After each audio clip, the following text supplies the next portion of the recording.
பீஷ்மர் முதலில் தேவரதன் என்ற பெயரில் பிறந்தார்.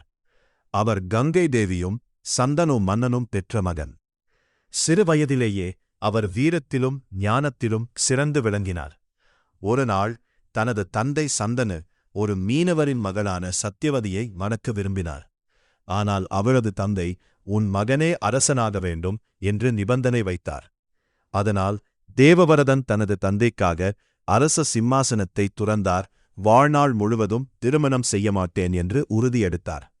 இந்த பெரும் பிரமாணம் காரணமாகவே அவர் பீஷ்மர் என்று அழைக்கப்பட்டார்.